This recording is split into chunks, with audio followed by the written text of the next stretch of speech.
तो universal gravitation chapter में हम लोग स्टार्ट कर रहे हैं Kepler's laws of planetary motion. और इसमें जो फर्स्ट लॉ है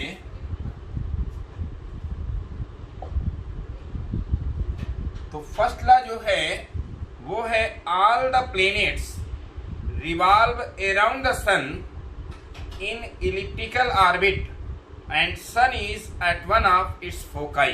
क्या केप्लर्स फर्स्ट लॉ इसको कहते हैं लॉ ऑफ ऑर्बिट। और ये क्या कहता है? All planets revolve around the sun in elliptical orbit and sun is at one of its foci। Focus का प्लूरल होता है फोकाई। जैसे आप एग का क्रॉस सेक्शन ले लें तो उसको हम कहते हैं इलिप्स। ये हल्का सा सर्किल को, अगर सर्किल को कुछ इस तरह से कर दिया जाए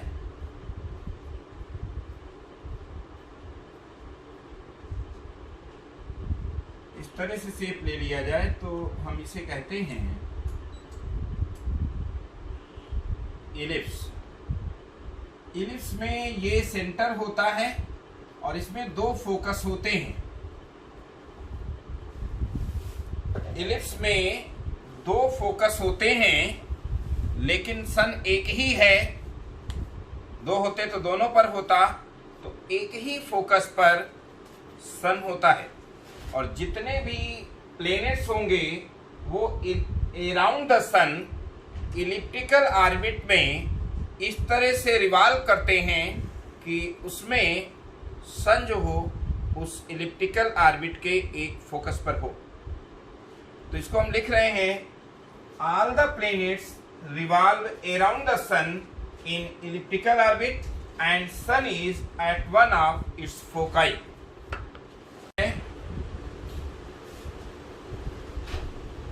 line joining,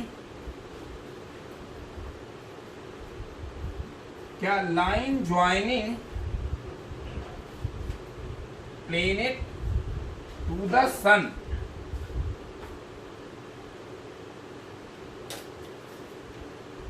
sweeps out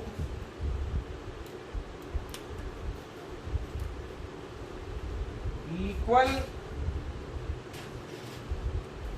area in equal time interval, that is aerial velocity of planet, aerial velocity of planet is constant। ये जो केप्लर का सेकेंड लॉ है ये काफी इंपॉर्टेंट है। ये आता रहा है कि state and prove Kepler second law. और ये कहता क्या है एक बार मैं फिर डिस्कस करता हूं। Ellipse is locus of a point which moves such that the sum of its distances from two given points always remains constant. These two fixed points are nothing but focus। Kepler's laws of planetary motion की बात कर रहे थे। ये तरह समझ में आ जाएगा, बहुत इंपॉर्टेंट है कि फर्स्ट लॉ था कि all planets revolve around the sun in elliptical orbit and sun is at one of its foci. दो फोकस होते हैं इसलिए प्लूरल वहां यूज किया गया है। FOCI भी कुछ बुक्स में लिखा है, FOCII भी लिखा हुआ, जो अच्छा लगे।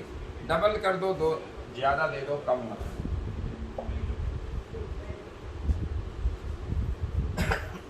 और सेकेंड ला ये है कि line joining planet to the sun sweeps out equal area in equal time interval, that is areal velocity of the planet is constant. इसको हम प्रूव भी करेंगे। कैसे? कि अगर ये एलिप्स है,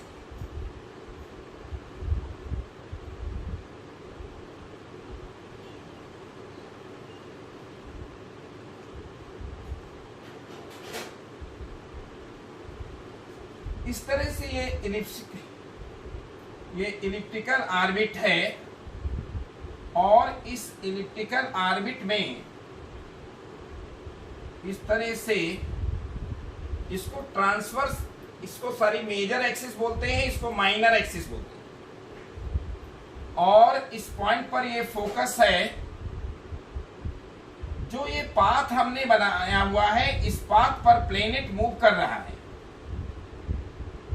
तो प्लेनेट, इस फोकस को S से डिनोट करते हैं जिस पर सन है, और ये क्या है? प्लेनेट है।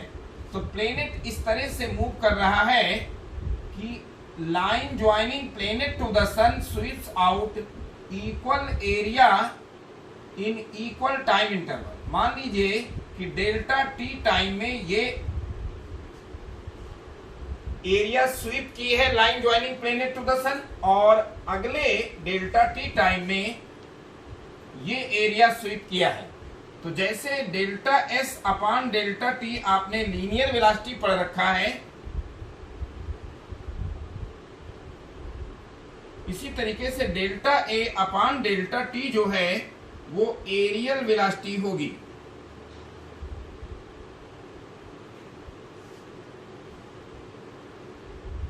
Areal velocity.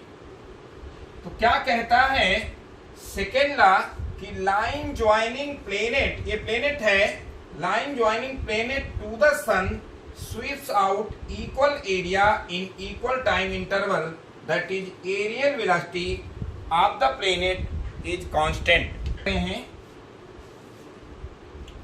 कि सर्किल के सेक्टर का एरिया जो होता है, कोई भी सर्किल अगर हम ले लें तो सर्किल के सेक्टर का जो एरिया होता है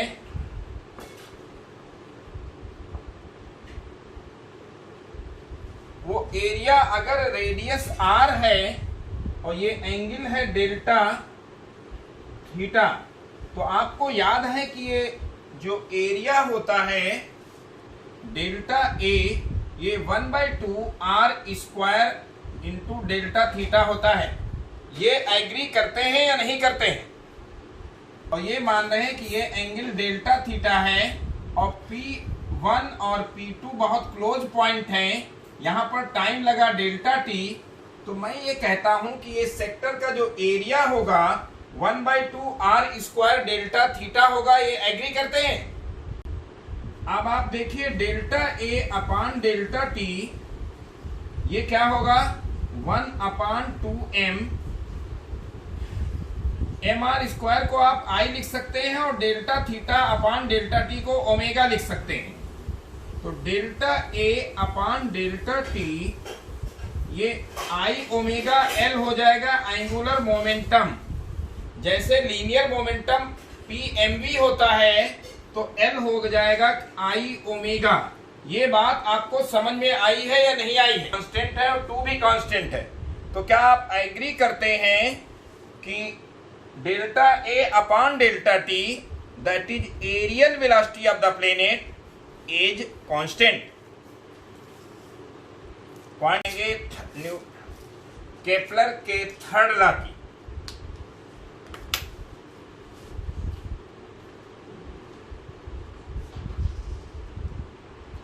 यूनिवर्सल ग्रेविटेशन, और इसमें हमने बात की Kepler's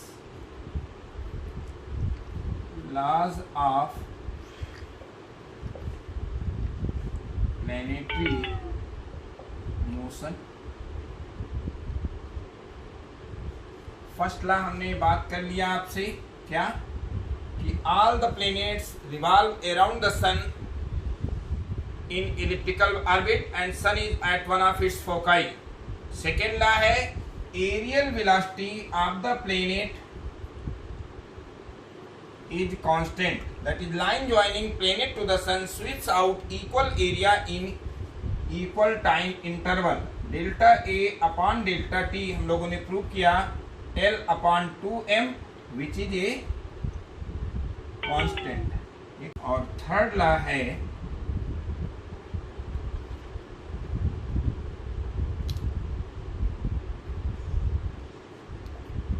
square of the time period of revolution. Square of the time period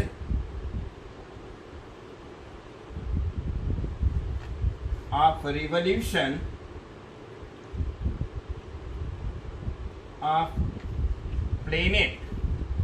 of planet around the sun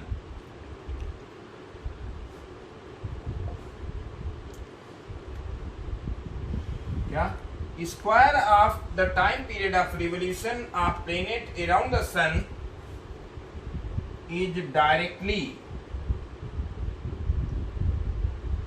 proportional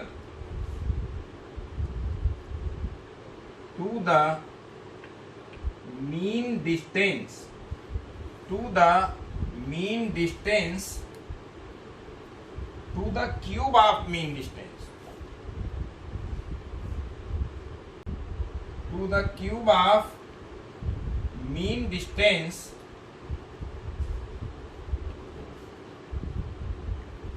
of planet to the from the sun.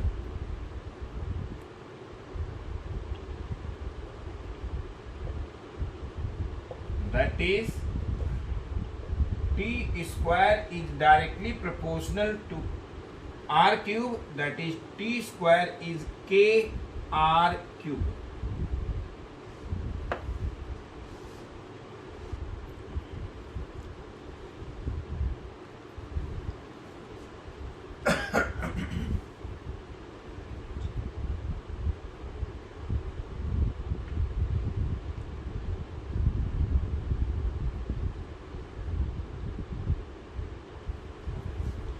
आप ये बताइए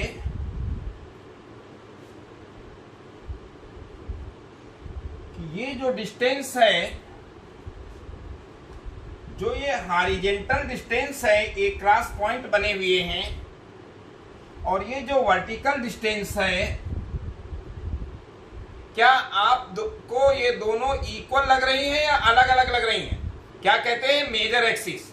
और अगर ये ओरिजिन है तो ये ए डैश मेजर एक्सिस है, और ये डिस्टेंस ए होती है, ये भी ए होती है, तो इसको हम कहते हैं ए कामा जीरो. इस पॉइंट को ए को वर्टेक्स बोलते हैं. यहाँ पर मेजर एक्सिस की वर्टिसीज हैं ए और ए डैश, ये होगा माइनस ए जीरो, और माइनर एक्सिस होता है जीरो बी, और ये हो जाएगा zero minus B.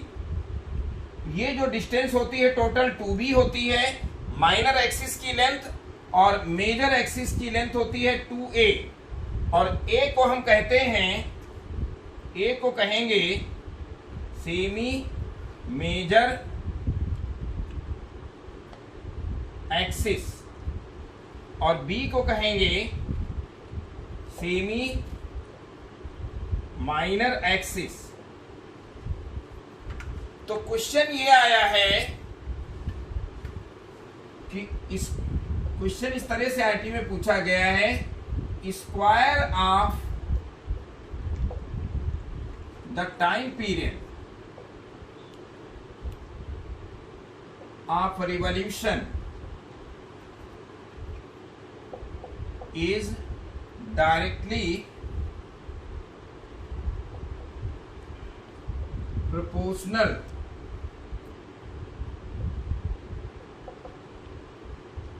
to directly proportional to.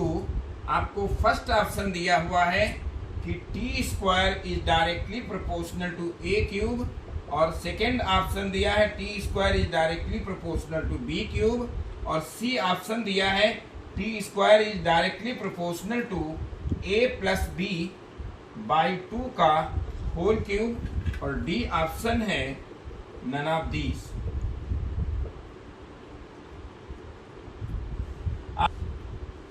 ये square of the time period of revolution is directly proportional to, यानी T square is directly proportional to a cube b cube और a plus b by 2। याद रखिएगा यहाँ पर जो square of the time period है ये ए क्यूब के डायरेक्टली प्रोपोर्शनल होता है। इसमें आप इफ एंड बट मत लगाइएगा, this is the correct option. RT में ऑलरेडी आया हुआ है, नीट में भी आया हुआ है, तो ये आप याद रखिएगा। तो समझ गए। अगर ये इस तरह से क्वेश्चन आता है कि square of time period of revolution is directly proportional to t square is directly proportional to R1 cube. R1 ये फोकस से यहां तक की डिस्टेंस थी, R2 क्यूब ये एपोजी की पोजीशन की डिस्टेंस थी जब प्लेनेट यहां आ जाता, और ये R1 प्लस R2 का क्यूब, और यह बी क्यूब भी सेमी माइनर एक्सिस है। तो आप याद रखिएगा सेमी मेजर एक्सिस ही चूंकि लिया जाता है, तो इसलिए t square will be directly proportional to R1 plus R2 by 2 का होल क्यूब।